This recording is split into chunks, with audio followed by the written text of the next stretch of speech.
ठीक है भाई, चलो शुरू किया जाए आज का। कल के क्लास में कहां तक हुआ था? पिछले वाले क्लास में अच्छा डिफरेंस हो गया था। ठीक है, हम लोगों का पिछले वाले क्लास में सेल मेम्ब्रेन भी हो चुका है। सेल मेम्ब्रेन के टाइप बता दिए थे, परमिएबल होता है, इम्परमिएबल होता है, फिर सिलेक्टिव परमिएबल और सेमी परमिएबल। ठीक है, तो आज हम लोग देखेंगे ट्रांसपोर्टेशन, मतलब मेम्ब्रेन ट्रांसपोर्टेशन। जो मेम्ब्रेन होता है इसके थ्रू कोई सा भी सब्सटेंस जो रहता है वो ट्रांसपोर्ट होता कैसे। क्लियर? ठीक है, अगला हेडिंग लगाओ भाई आज के लिए।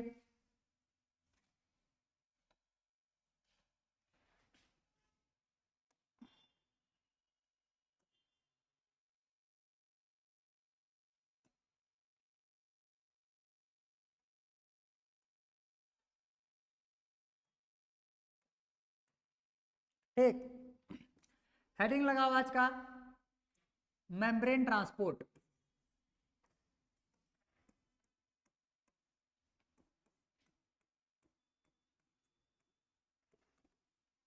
मेम्ब्रेन ट्रांसपोर्ट, मेम्ब्रेन्स के अक्रॉस जो सब्सटेंसेस होते हैं उनका ट्रांसपोर्टेशन होता कैसे है, ये हम लोग को देखना है मेम्ब्रेन ट्रांसपोर्ट में। ठीक है, ठीक है, चलो।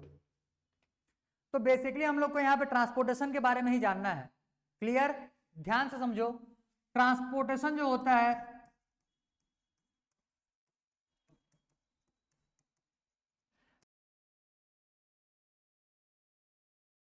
इसको दो टाइप से क्लासिफाई करते हैं हम लोग। क्लियर? पहले वाले ट्रांसपोर्टेशन को हम लोग बोलेंगे पैसिव ट्रांसपोर्टेशन। क्लियर है? दूसरे वाले को बोलेंगे, एक्चुअली इसको तीन टाइप से क्लासिफाई किया जाएगा। ठीक, एक हो जाएगा पैसिव ट्रांसपोर्टेशन, एक हो जाएगा एक्टिव ट्रांसपोर्टेशन, और थर्ड नंबर इस पे होता है बल्क ट्रांसपोर्टेशन। ठीक, तो तीन टाइप से ट्रांसपोर्टेशन तुमको देखने हैं। अब मैं यहाँ पे इन्हीं को बता रहा हूँ, एक्सप्लेन कर रहा हूँ, थोड़ा थोड़ा वन लाइन में इसको लिखने की कोशिश करना। पैसिव ट्रांसपोर्टेशन जो रहता है इसमें किसी भी टाइप के एनर्जी का रिक्वायरमेंट नहीं होता। बिना एनर्जी के अगर कोई सा ट्रांसपोर्टेशन पॉसिबल है तो हम लोग उसको बोलते हैं पैसिव ट्रांसपोर्टेशन। क्लियर? और जिसमें एनर्जी का रिक्वायरमेंट होता है ट्रांसपोर्टेशन करवाने के लिए वो ये दोनों हो जाएंगे, एक तो एक्टिव ट्रांसपोर्टेशन में, दूसरा बल्क ट्रांसपोर्टेशन। तो इन दोनों के ट्रांसपोर्टेशन में क्या हो जाएगा? Energy required.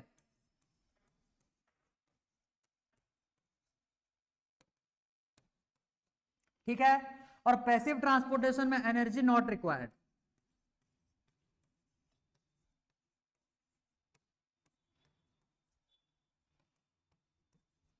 Clear?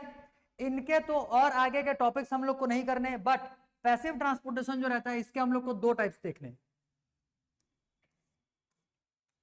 Passive transportation कितने टाइप्स हो जाएंगे यहां से? दो टाइप्स। ठीक है, देखो पहला इसमें से हम लोग देखेंगे डिफ्यूजन। ठीक, और सेकंड वन इसमें से हो जाएगा ऑस्मोसिस। एक हो जाएगा डिफ्यूजन और सेकंड हो जाएगा इसमें से ऑस्मोसिस। पहले इतने को लिखो फिर एक्सप्लेन करें एक एक को।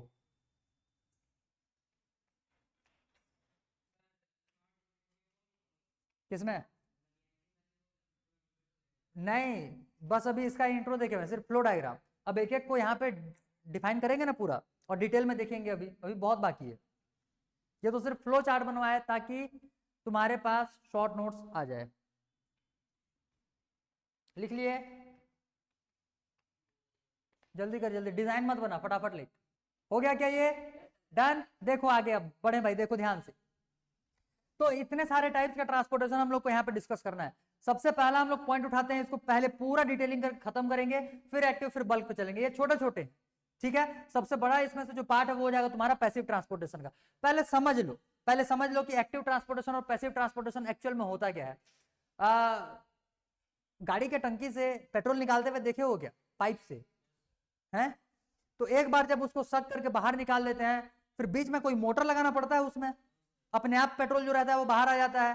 ठीक है, घर में भी अगर कूलर में अगर पानी वानी भर रहे होगे पाइप के थ्रू, ठीक है, और उसमें अगर पानी का लेवल फुल हो जाता है तो जिस साइड में नल से उसको लगाए हुए रहते हैं उसी को अगर नीचे अगर गिरा दोगे तो कूलर का सारा पानी बाहर आ जाता है। क्लियर? और उस पानी को ट्रांसपोर्ट करवाने के लिए किसी टाइप का हमको मशीन का यूज करना पड़ा वहां पे? नहीं। किसी टाइप का एनर्जी लगाना पड़ा वहां पे? नहीं। ठीक, वो जो ट्रांसपोर्टेशन हुआ था वो बिना एनर्जी यूज किए कंटिन्यू था। ठीक है, तो ऐसा, तो उसमें जो ट्रांसपोर्टेशन होता है वो कैसा ट्रांसपोर्टेशन हो जाएगा, पैसिव ट्रांसपोर्टेशन, ठीक है।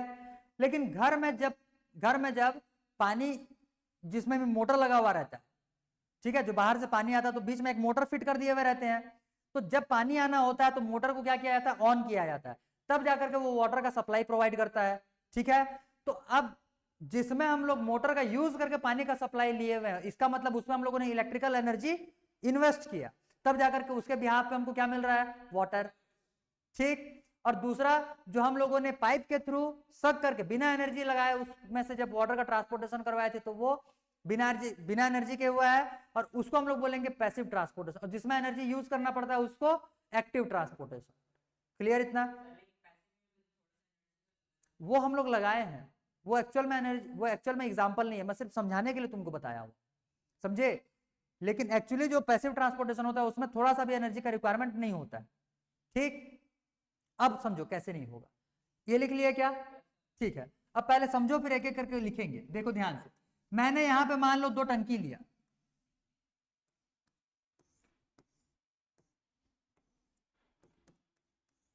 ठीक, यहां पे 2 टंकी लिए, बीच में एक स्विच, ऐसा कोई सा एक टैप वगैरह लगा दिया गया है जो कि बैरियर के जैसा बिहेव करने वाला होगा। इसको जब हम लोग ओपन करेंगे, ठीक, मान लो यहां पे पूरा का पूरा पानी भरा हुआ है। अब देखो, अब अगर इसको ओपन करेंगे तो वाटर का ट्रांसपोर्टेशन इधर से उधर होगा कि नहीं होगा, होगा। कब तक होगा, जब तक दोनों इक्वल लेवल तक ना पहुंच जाए। बोलने का मतलब जब तक दोनों ही साइड में वाटर का जो अमाउंट है वो इक्वल ना हो जाए। क्लियर? इसमें देखो 2 टर्म्स तुमको दिमाग में बिठाना है। सबसे पहला, यहां पे वाटर ज्यादा है, क्लियर, जिस साइड में जो सब्सटेंस ज्यादा होता है उसको हम लोग क्या बोलेंगे कि ये मान लो टैंक ए है, ये टैंक बी होगा, क्लियर। तो टैंक ए में कंसंट्रेशन ऑफ वाटर जो है ये ज्यादा है, क्लियर, और यहां पे बिल्कुल भी नहीं है। बोलने का मतलब यहां पे कंसंट्रेशन ऑफ वाटर क्या है, 0 या कम मान लो, ठीक, या फिर कम मान लो यहां पे भी चलो थोड़ा सा पानी भर देते हैं, ये। अब इसके वाटर का कंसंट्रेशन कम और यहां पे वाटर का कंसंट्रेशन ज्यादा, क्लियर। तो पैसिव ट्रांसपोर्टेशन जो होता है, पैसिव ट्रांसपोर्टेशन जो रहता है, इसमें कोई सा भी सब्सटेंस अपने हायर कंसंट्रेशन से, अपने खुद के, क्लियर, अपने खुद के हायर कंसंट्रेशन से खुद के लोअर कंसंट्रेशन की तरफ जाएगा। अब इसको एग्जांपल को और बढ़िया से समझो। अगर मान लो इस साइड में हम लोगों ने पूरा पानी भरा हुआ है, क्लियर, और इस साइड में मान लो शुगर सिरप भरे हुए हैं, शुगर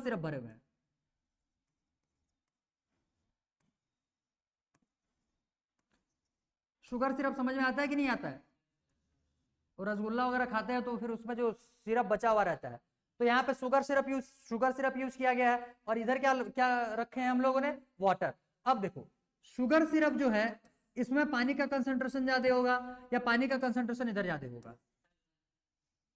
किधर? इधर, इधर वाटर ज्यादा है, ठीक है। तो यहाँ पे concentration of water is high, short में लिख रहे कंसंट्रेशन ऑफ वाटर, ये क्या है, ज्यादा, ठीक, और इधर कंसंट्रेशन ऑफ वाटर कम।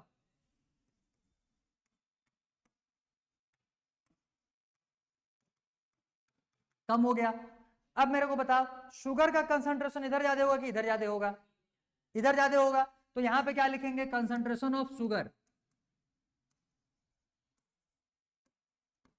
ये ज्यादा है, और इधर कंसंट्रेशन ऑफ शुगर बिल्कुल लो नहीं है, मान करके चलो कम है, क्लियर है। तो ये क्या हो जाएगा, कंसंट्रेशन ऑफ शुगर ये लो, ठीक। और अभी मैंने क्या बोला, पैसिव ट्रांसपोर्टेशन वो होता है जिसमें सब्सटेंसेस का ट्रांसपोर्टेशन अपने हायर कंसंट्रेशन से अपने लोअर कंसंट्रेशन की तरफ होगा। तो समझो यहां पे ट्रांसपोर्टेशन किधर होगा, पानी का कंसंट्रेशन किधर ज्यादा है, इस साइड में, पानी इधर ज्यादा है, तो पानी का ट्रांसपोर्टेशन ए से बी की तरफ जाएगा। पानी किधर फ्लो होगा, ए से बी की तरफ फ्लो होगा। कब तक फ्लो होगा बोलने से, जब तक दोनों साइड्स के वाटर का जो कंसंट्रेशन है वो इक्वल ना हो जाए, ठीक, लेवल नहीं, कंसंट्रेशन इक्वल होना चाहिए, क्लियर।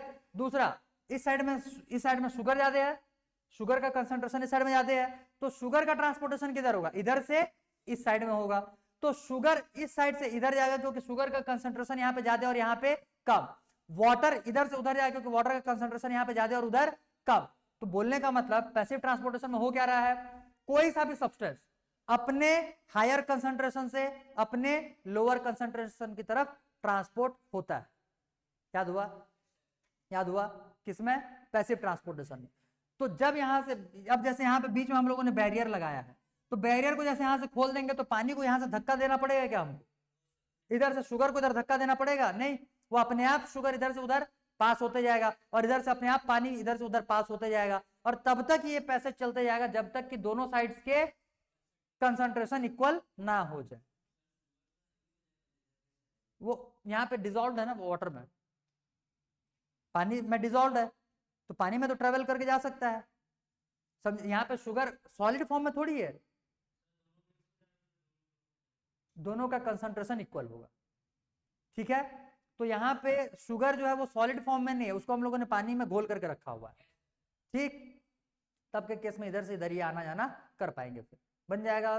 पैसिव ट्रांसपोर्टेशन क्या होता है समझ में आया, ठीक है। वहीं अगर इसको ट्रांसपोर्ट करवाने के लिए हम लोग कोई मोटर का यूज करते हैं, अगर वो खुद से नहीं ट्रांसपोर्ट होता तो उसको बोलते हैं एक्टिव ट्रांसपोर्टेशन। अब ध्यान से समझो, इसके कुछ कुछ डिफरेंस पॉइंट भी तुमको दिमाग में बैठा करके रखना चाहिए।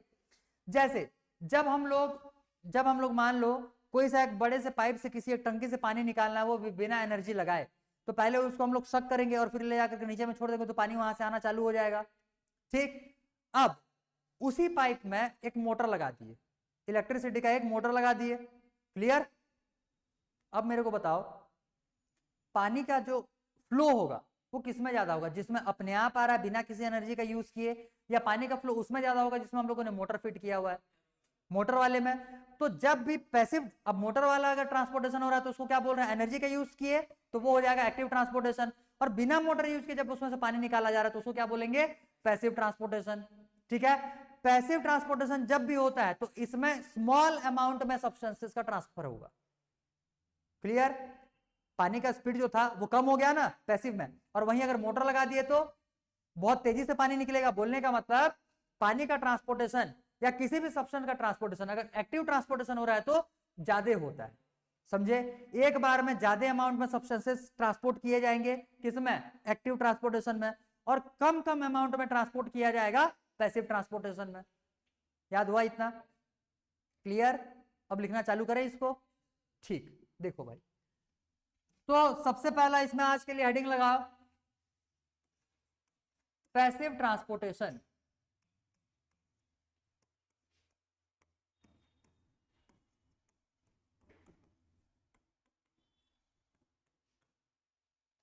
पैसिव ट्रांसपोर्टेशन लिखना है इसमें, ट्रांसपोर्टेशन ऑफ सब्सटेंसेस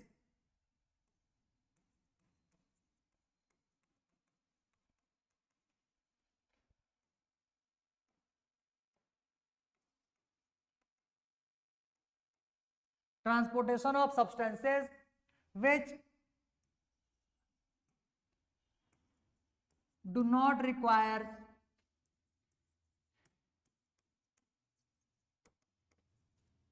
energy, ठीक। which do not require energy, इसको हम लोग क्या बोलते हैं, पैसिव ट्रांसपोर्टेशन। पैसिव ट्रांसपोर्टेशन के टोटल दो टाइप्स हम लोग को कवर करना है, ठीक है। पैसिव ट्रांसपोर्टेशन के टोटल दो टाइप्स हम लोग को कवर करना है। अब समझो, इसमें से एक हो जाएगा डिफ्यूजन, इसमें लिखेंगे, हाँ, डिफ्यूजन और ऑस्मोसिस में उसको लिखना है। पैसिव में सिर्फ इतना याद रखना है कि पैसिव ट्रांसपोर्टेशन में होता क्या है, क्या होता है, एनर्जी का रिक्वायरमेंट नहीं होता, और एक्टिव ट्रांसपोर्टेशन में एनर्जी का रिक्वायरमेंट होगा। डिफ्यूजन में लिखेंगे अब यहां पे transportation of substances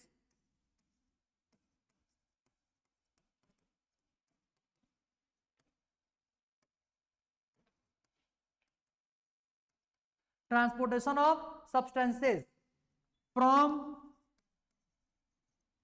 their, important, from their higher concentration to their lower concentration.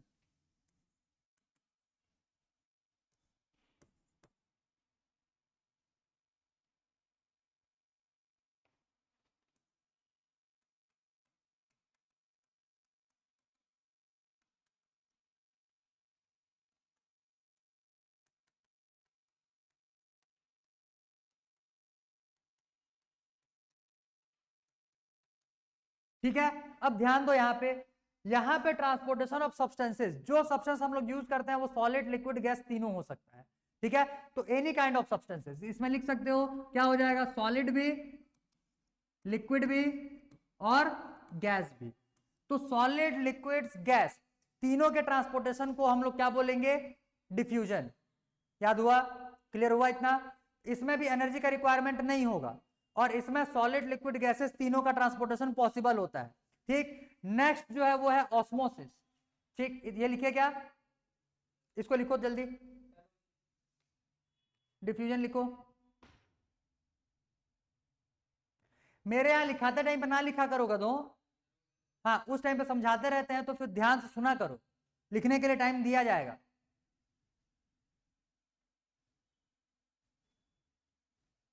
Done, next देखो आगे। अब इसके बाद सेकंड हम लोग देखते हैं ऑस्मोसिस।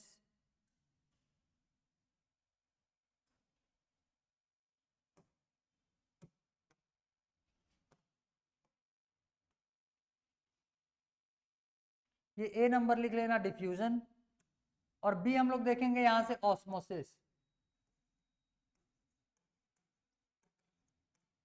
ठीक, देखो सेम डिफ्यूजन में हम लोगों ने क्या देखा हुआ था कि कोई सा भी सब्सटेंस अपने हायर कंसंट्रेशन से लोअर कंसंट्रेशन की तरफ जा रहा है, उसमें कोई सा भी सॉलिड, लिक्विड, गैसेस तीनों ले रहे थे।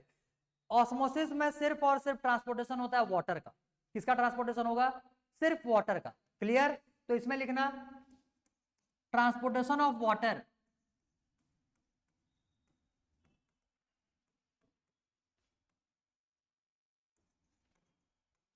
water from its higher concentration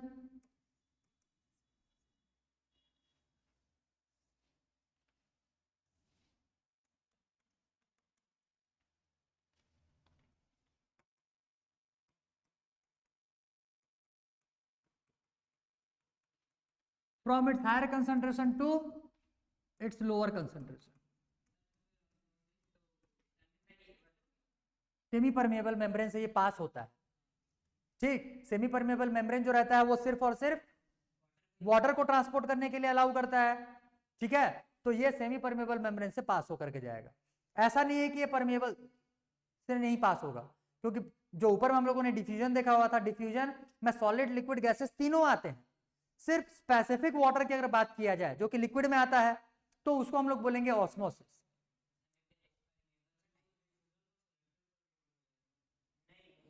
वो तीनों टाइप का, वो सिर्फ परमेबल है। क्लियर, तो इस हिसाब से क्या हो गया, ये higher concentration to its lower concentration.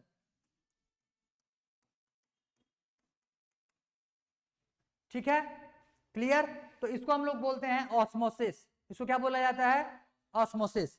अब देखो, ऑस्मोसिस को हम लोग को और डिटेल में पढ़ने के लिए हम लोगों को एक और टर्म यहां पे देखना पड़ेगा, ऑस्मोटिक सॉल्यूशन। क्या देखना है, ऑस्मोटिक सॉल्यूशन। देखो ध्यान से,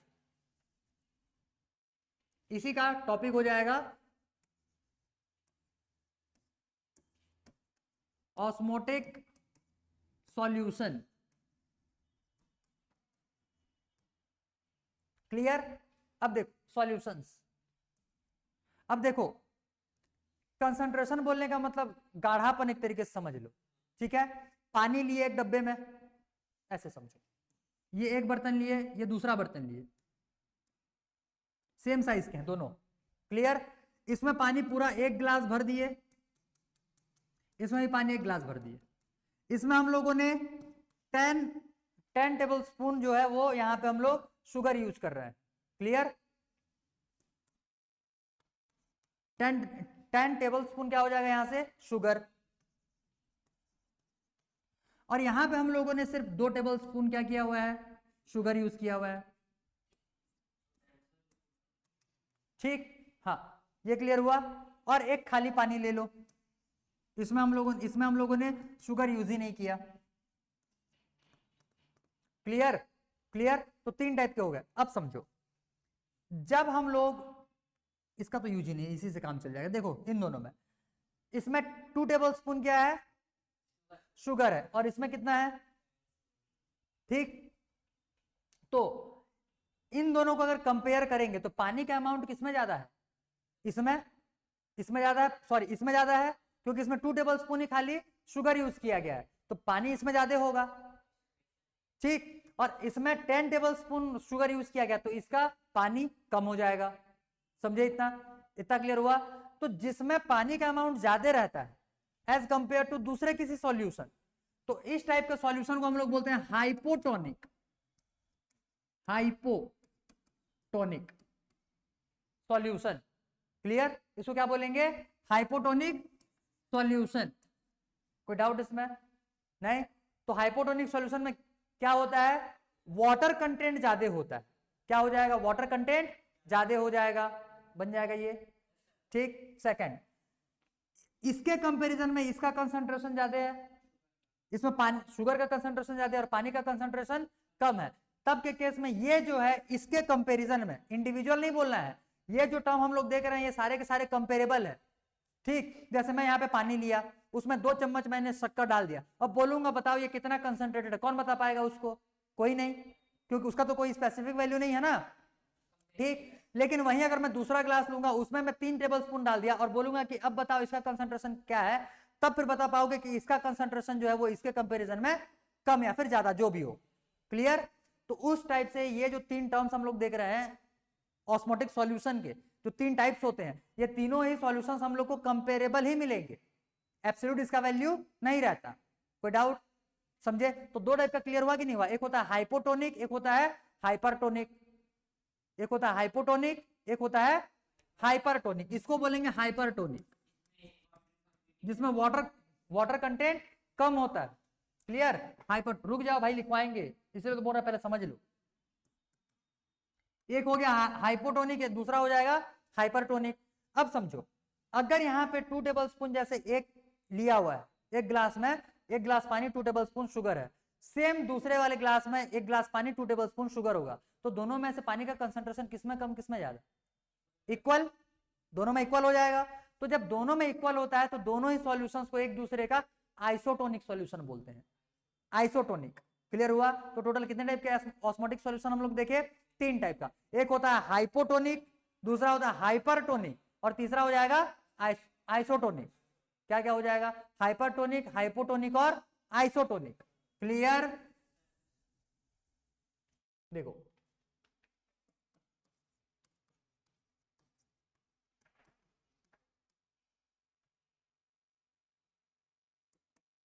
हाइपोटोनिक हो गया second, hypertonic,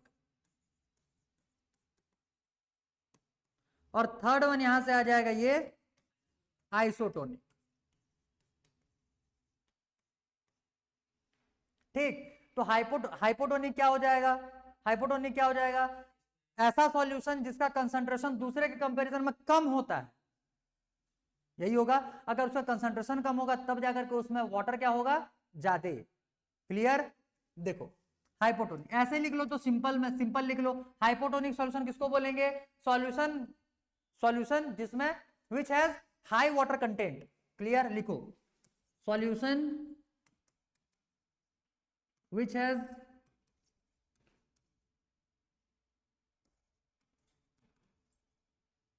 high water content.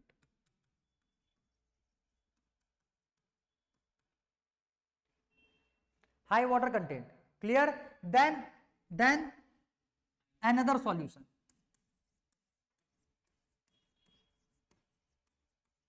then another solution। Clear?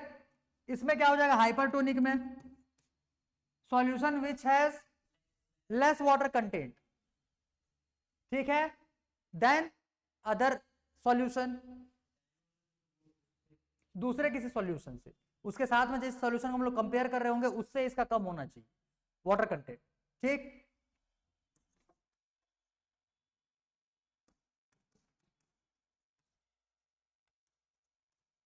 which has less water content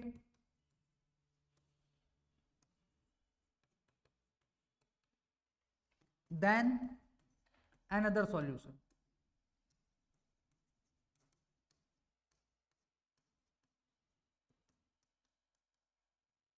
another solution क्लियर। तीसरा आइसोटोनिक सॉल्यूशन। आइसोटोनिक सॉल्यूशन हम लोग किसको बोलेंगे? Solution which have equal water content then another solution. Clear, या sorry then equal water content to another solution. लिखो, हाँ, solution which have equal water content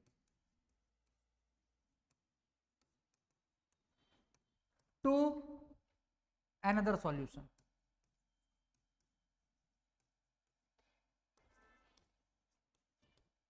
ठीक, क्लियर हो गया? हाँ हाँ,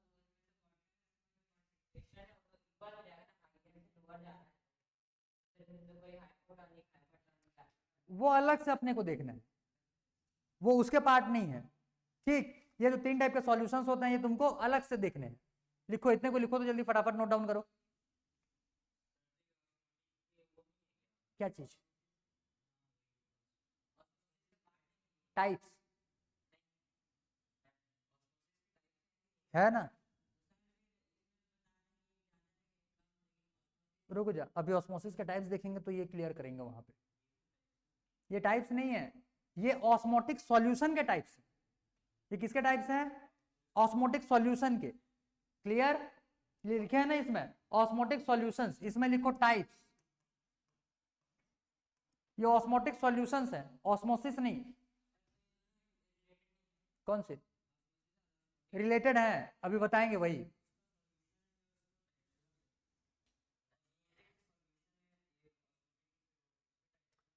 ऑस्मोसिस को करवाने के लिए, ऑस्मोसिस को करवाने के लिए क्या चीज का रिक्वायरमेंट होगा? कंसंट्रेशन का डिफरेंस।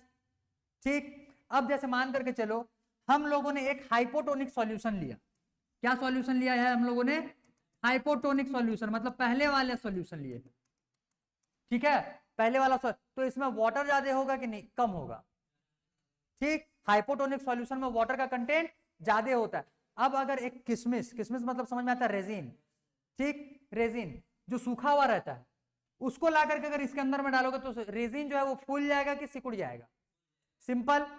दूसरा चीज समझो, अगर मान लो मैंने ये पानी में 10 चम्मच शक्कर डाल दिया, ठीक है, 10 चम्मच शक्कर डाल करके पूरा का पूरा घोल दिए, अब ये हाइपरटोनिक बन जाएगा कि हाइपोटोनिक रह जाएगा? हाइपरटोनिक बन गया। तो हाइपरटोनिक में वाटर कंटेंट क्या होता है? कम। ठीक है, अब अगर रेजिन को इसमें से डालेंगे तो रेजिन के पास बचा हुआ पानी को भी ये क्या कर लेगा? खींच लेगा। समझे? तो इस हिसाब से ये होता है सॉल्यूशंस के टाइप्स। बोलने का मतलब यहाँ पे ये, चलो इसको और आगे डिस्कस अभी करेंगे उनके। ये लिखे क्या? लिखे, ठीक है। नेक्स्ट हेडिंग लगाओ, types of osmosis. Types of osmosis. तो दो टाइप के हम लोगों को ऑस्मोसिस देखना रहता है। एक को बोलते हैं हम लोग एंडोस्मोसिस,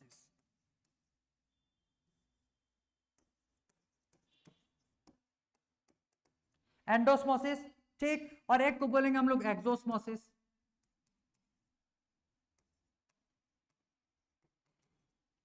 क्लियर हुआ? एंडो का मतलब क्या होता है? अंदर जाना, और एक्सो का मतलब क्या होता है? बाहर निकलना। क्या हो जाएगा? बाहर निकलना। क्लियर? तो ये क्या हो जाएगा? एंडोस्मोसिस क्या हो जाएगा? Transportation of water into the body. Body लिखो, सेल नहीं, कुछ भी हो। अभी रेजिन लेंगे तो रेजिन तो सेल थोड़ी है। ठीक है, transportation of water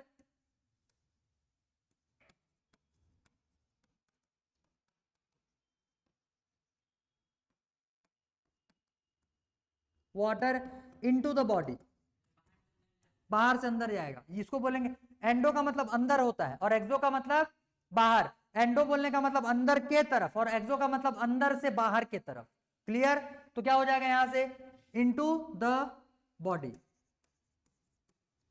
clear? Exosmosis क्या हो जाएगा? Transportation of water from the body.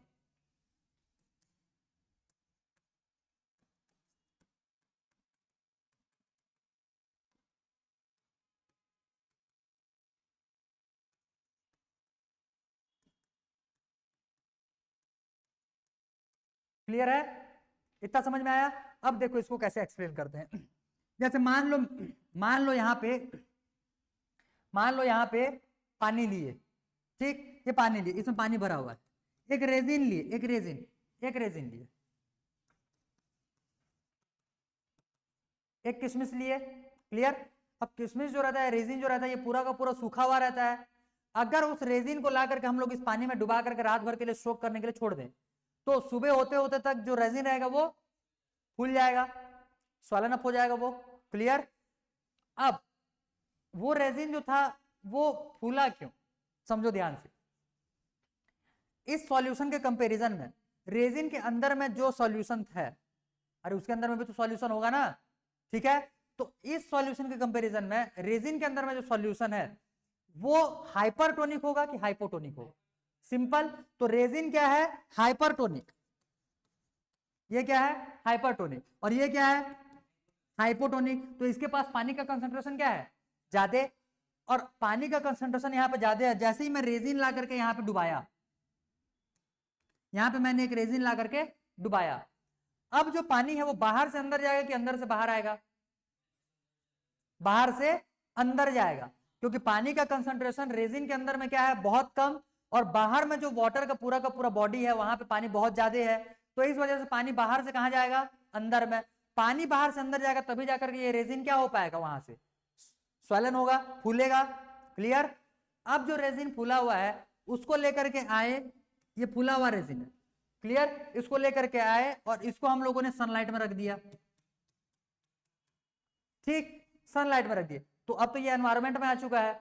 अब इसका जो बाहर का जो मेम्ब्रेन होगा, जो कवर होगा, उसके अंदर में पानी का कंसंट्रेशन ज्यादा और बाहर में कम, पूरा एनवायरमेंट में पानी का कंसंट्रेशन कम हो जाएगा उसके कंपैरिजन में। तब के केस में यहां से पानी जो है ये क्या होगा, धीरे धीरे करके बाहर निकलेगा, और बाहर निकलेगा तो वापस से ये क्या बन जाएगा, रेजिन। रेजिन किससे बनाते हैं, ग्रेप्स, अंगूर से बनाते हैं, समझे। तो जब इसको हम लोग पानी में डालेंगे तो ये अंगूर बन जाएगा, फिर जब इसको बाहर निकालेंगे तो और धूप में रखा जाएगा तो ये क्या हो जाएगा, रेजिन बन जाएगा, ठीक है। तो ये क्या हो गया, ये क्लियर हो गया, समझ में आया। तो क्या क्या आ जाएगा यहाँ से, हाइपरटोनिक, हाइपोटोनिक और आइसोटोनिक। सॉल्यूशन क्लियर हुआ कि नहीं हुआ, अब समझो। अब वाटर का ट्रांसपोर्टेशन हाइपोटोनिक से हाइपरटोनिक की तरफ होता है, क्लियर। इसीलिए ऑस्मोसिस में हम लोग को वो तीनों टर्म्स को समझना था। अगर सॉल्यूशन आइसोटोनिक हो गया, अगर सॉल्यूशन कैसे हो जाएगा, आइसोटोनिक, बोलने का मतलब जैसे इस रेजिन को हम लोगों ने इसके पानी के अंदर में डुबा कर रखा हुआ था, बाहर से अंदर तक या फिर एंडोस्मोसिस तब तक पॉसिबल होगा जब तक कि रेजिन के अंदर में वाटर का कंसंट्रेशन और उसके बाहर में वाटर का कंसंट्रेशन इक्वल ना हो जाए।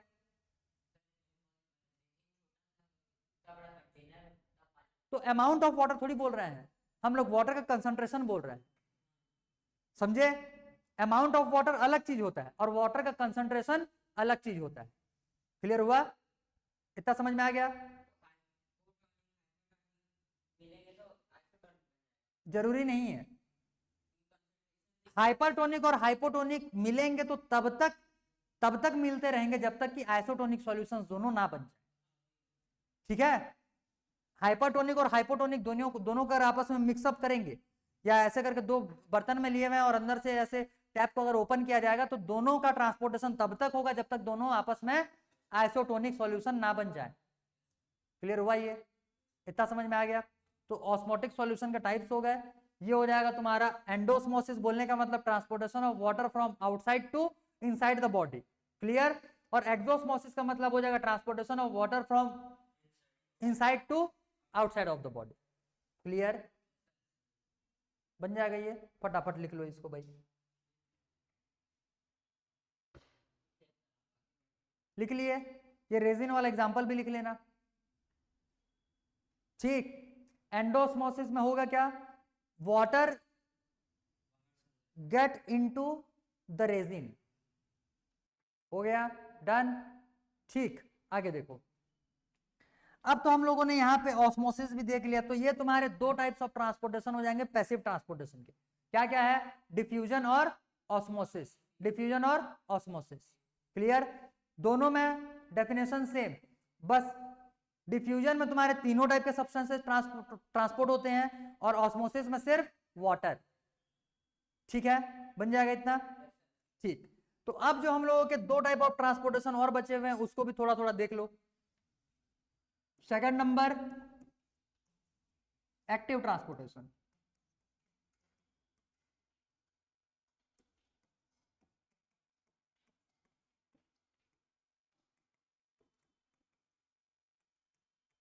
क्या हो जाएगा? Transportation which requires energy. Clear? लिखो, ट्रांसपोर्टेशन ऑफ सब्सटेंसेज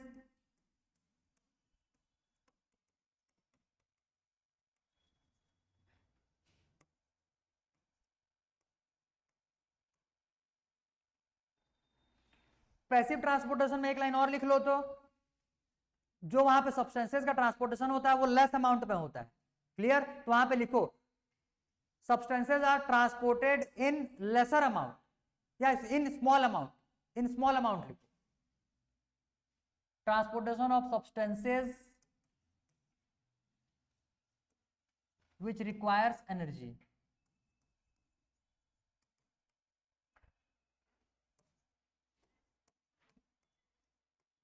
ठीक, which requires energy, इसको हम लोग बोलते हैं एक्टिव ट्रांसपोर्टेशन। बस इतना ही लिखना है। एक लाइन इस पे और लिख लेना, transportation of substances is in large amount. Clear? इसमें large amount, transportation large amount पे होगा। जैसे पानी जब हम लोग ऐसे मुंह से सक करके जब बाहर निकालेंगे तो थोड़ा थोड़ा निकलेगा, और वहीं अगर बीच में मोटर फिट कर देंगे तो बहुत तेजी से निकलेगा। तो जब हम लोग एक्टिव ट्रांसपोर्टेशन करवाए, मतलब जब एनर्जी लगा रहे हैं, तो ट्रांसपोर्टेशन क्या हो जाएगा? ज्यादा अमाउंट पे हो जाएगा। क्लियर? हाँ, transportation is faster and in large amount.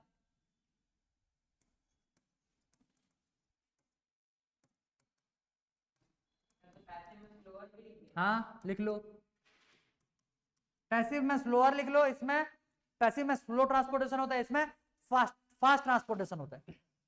Transportation is faster and in large amount.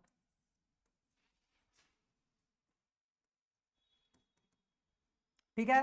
तो ये हो जाएगा कौन सा ट्रांसपोर्टेशन बोलने से? Passive active transportation. Clear?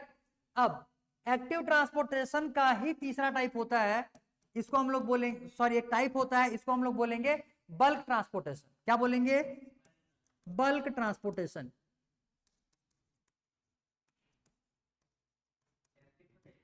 Active का ही टाइप है, इसमें लिख लेना, it is a type of active transportation.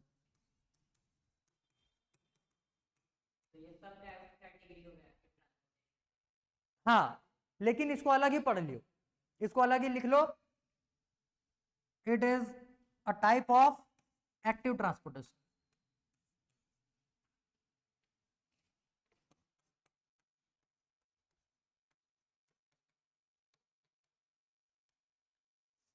in which substances are transported in bulk amount। ऊपर वाले में लार्ज अमाउंट में लिखे हुए थे, ठीक, इसमें इन बल्क अमाउंट, बल्क बोलने का मतलब और ज्यादा अमाउंट हो जाता है। ठीक है? तो क्या हो जाएगा? Substances are transported in bulk amount. ये और ऐसे समझो, जब हम लोग पानी पीते हैं तो सीधा एक गुड गटक लेते हैं, जब हम लोग खाना खाते हैं तो सीधा एक निवाला खा लेते हैं। तो एक बार में बल्क अमाउंट पे हम लोग इंटेक किए कि नहीं किए? किए, अरे किए ना। अब कैसे पूरा जो बर्तन रहता है, बर्तन को पूरा मुंह में डाल लेगा, तब जाकर के सोचेगा कि बल्क अमाउंट पे ट्रांसपोर्टेशन हुआ है, नहीं ना। तो एक निवाला खाया तो हम लोगों ने बल्क अमाउंट पे क्या कर लिया? कंज्यूम कर लिया। ठीक? तो समझो, इसमें हम लोग को एनर्जी भी ज्यादा लगाना पड़ा है, हमारा हाथ पूरा का पूरा काम किया हुआ है, तो जितने सारे सेल्स रहेंगे सारे के सारे एक्टिव रहेंगे, तो सारे के सारे क्या वहां पे यूज करेंगे? एनर्जी का यूज करेंगे। क्लियर? अब समझो, अगर बल्क अमाउंट पे ट्रांसपोर्टेशन होता है, ठीक, तो बल्क अमाउंट पे ट्रांसपोर्टेशन में हम लोग को दो टाइप्स देखना रहता है। ठीक है? ठीक है? देखो, जनरली ये जो बल्क ट्रांसपोर्टेशन रहता है, ये हम लोग सेल के केस में पढ़ते हैं। किसके केस में? सेल के केस में। और सेल का नाम मैंने तुमको बायोलॉजी में क्या लेते हैं ये कल बताया हुआ है। सेल को क्या बोलते हैं बायो में? पैदल है क्या? लिक्विड को क्या बोल रहे थे? प्लाज्मा। तो सेल को क्या बोल रहे थे? साइटो। क्या बोलते हैं? तब ना साइटोप्लाज्म जो है वो सेल के अंदर का लिक्विड होगा, पैदलो क्या हो जाएगा? साइटो। क्लियर? अब देखो, जब बल्क, ये हम लोग किसके लिए देख रहे हैं, बल्क ट्रांसपोर्टेशन सेल के केस में, ठीक है। तो ये क्या हो जाएगा, in case of cell, in case of sales,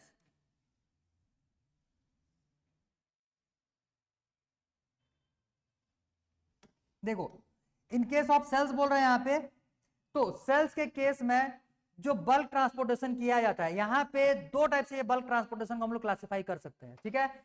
एक को हम लोग बोलते हैं एंडोसाइटोसिस, इसको क्या बोलेंगे, एंडोसाइटोसिस, क्लियर। और एक को हम लोग बोलेंगे एक्सोसाइटोसिस, एक को क्या बोला गया है यहां पे, एंडोसाइटोसिस, और एक को बोलेंगे अभी हम लोगों ने एंडोऑस्मोसिस और एक्सोऑस्मोसिस देखा हुआ था। एंडो बोलने का मतलब अंदर की तरफ, और एक्सो बोलने का मतलब बाहर की तरफ। जब कोई सा सेल बल्क अमाउंट पे खाना खाता है, मतलब फूड कंज्यूम करेगा, एनर्जी नहीं, फूड कंज्यूम करेगा, जैसे ग्लूकोज ले लिया, ठीक, या फिर बल्क अमाउंट पे पानी पीता है, क्लियर, तो इसको हम लोग बोलते हैं एंडोसाइटोसिस।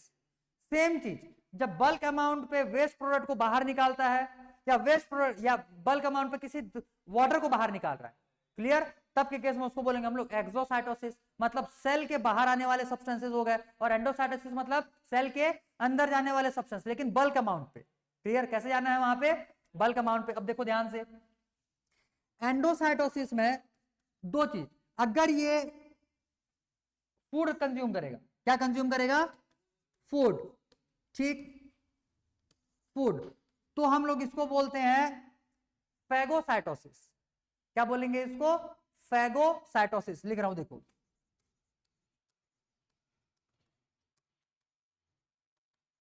ये कब बोलते हैं, जब फूड कंज्यूम करता है। इस प्रोसेस को बोलते हैं सेल ईटिंग प्रोसेस, इसको क्या बोलते हैं, सेल ईटिंग प्रोसेस। इसको इधर लिखते हैं, वेट, हाँ, सेल ईट कर रहा है, फैगोसाइटोसिस बोलेंगे।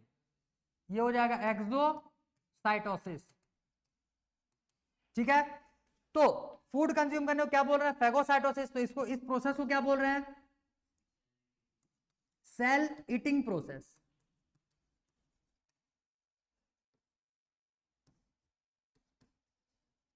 Clear, clear. और अगर ये वाटर कंज्यूम करता है, क्या कंज्यूम करेगा, वाटर, फूड कंज्यूम किया तब उसको फैगोसाइटोसिस बोले। अगर वाटर कंज्यूम करता है तो इसको बोलते हैं पिनोसाइटोसिस। क्या बोलेंगे इसको, PINO साइटोसिस, तो इसको बोलते हैं पिनोसाइटोसिस। पिनोसाइटोसिस का प्रोसेस, इस प्रोसेस को क्या बोला जाएगा, सेल ड्रिंकिंग प्रोसेस। इसको क्या बोल रहे हैं, सेल ड्रिंकिंग प्रोसेस।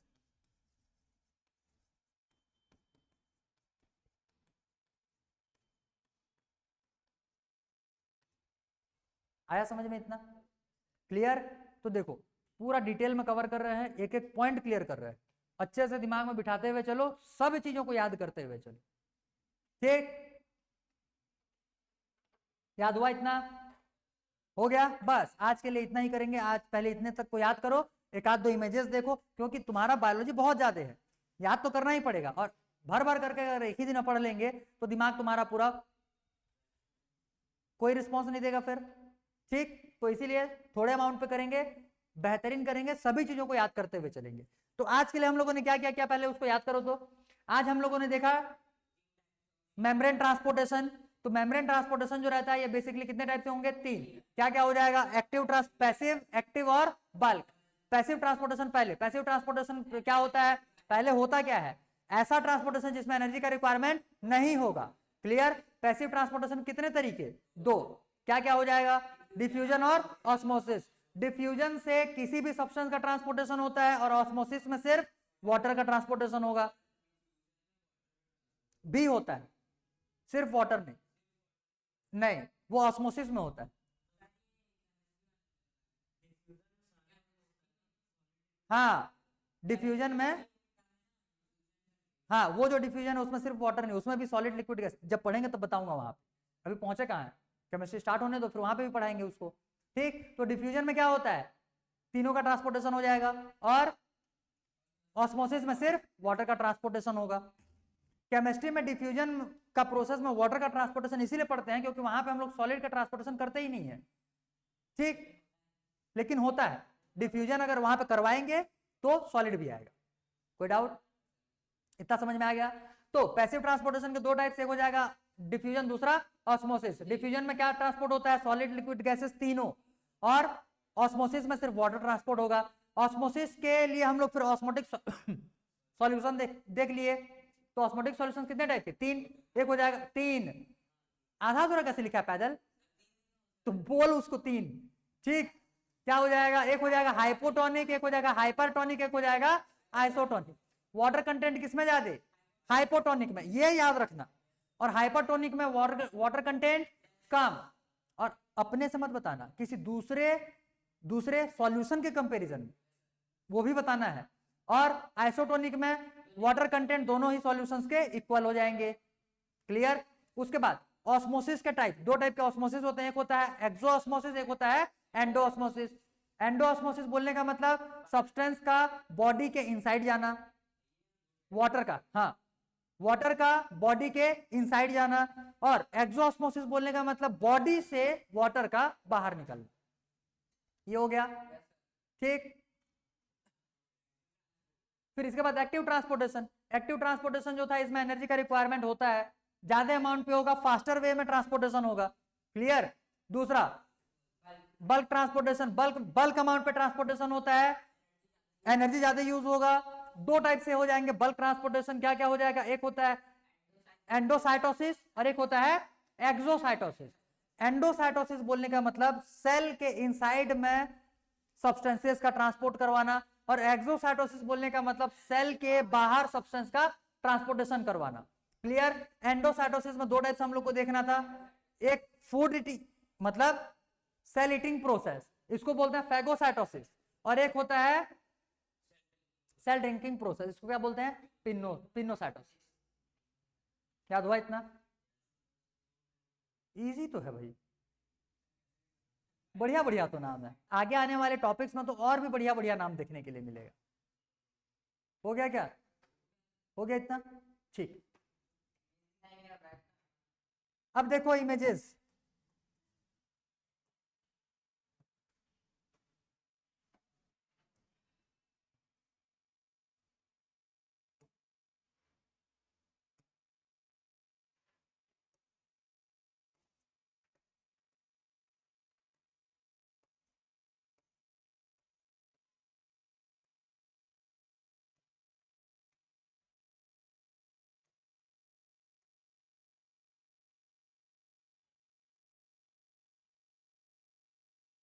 तो देखो ये हम लोगों ने पैसिव और एक्टिव ट्रांसपोर्टेशन कल इसको इंट्रोड्यूस करके छोड़ दिए थे, ठीक। अब क्या चीज देखेंगे? इंट्रासेल्युलर, वो अभी चालू कहाँ किए हैं, अभी और आगे आने वाला है, ठीक है। ये देखो डिफ्यूजन, इधर में बहुत ज्यादा डॉट्स दिख रहे हैं, इधर कम डॉट्स दिख रहा है, बोलने का मतलब इसके कंसंट्रेशन इधर ज्यादा है और इधर कम, तो हायर से लोअर की तरफ इसमें ट्रांसपोर्ट हो रहा है। डिफ्यूजन ये हो जाएगा ऑस्मोसिस, इसमें किसका ट्रांसपोर्टेशन किया जा रहा है? वाटर मॉलिक्यूल्स का। Clear? Through semi permeable membrane, ये दिखा सेमी परमिएबल मेम्ब्रेन, और यहां से वाटर का ट्रांसपोर्टेशन हो रहा है। ब्लू कलर में जो डॉट बनाया गया है ये वाटर है, तो इधर वाटर का मॉलिक्यूल ज्यादा है और इधर कम, तो उधर से इधर आ रहा है, ठीक।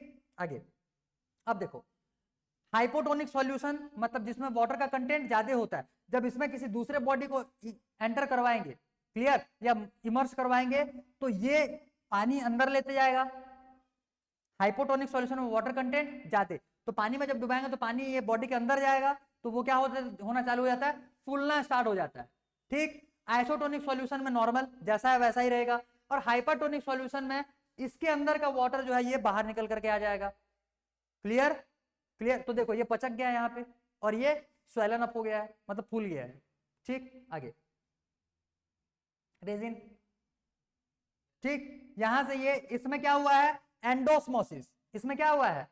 एंडोस्मोसिस, पानी अंदर गया है, और इसमें क्या हुआ है? एक्सोस्मोसिस, मतलब इसमें से पानी बाहर निकला हुआ है।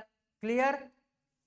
नेक्स्ट ये भी देख लिए एंडोस्मोसिस क्या होता है। एक्सोसाइटोसिस, देखो एक्सोसाइटोसिस बोलने का मतलब क्या हो जाएगा? सब्सटेंस बॉडी के बाहर निकलना, और एंडोसाइटोसिस बोलने का मतलब हो जाएगा सब्सटेंस बॉडी के इनसाइड जाना, ठीक है।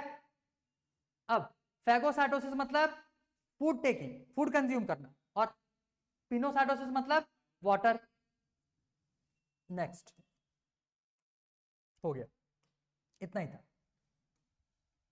ठीक, तो इतने तक का हम लोग का कंप्लीट हो चुका है। अब कल हम लोग यहां से आगे कंटिन्यू करेंगे। ठीक, चलो भाई आज सेशन एंड करते हैं फिर।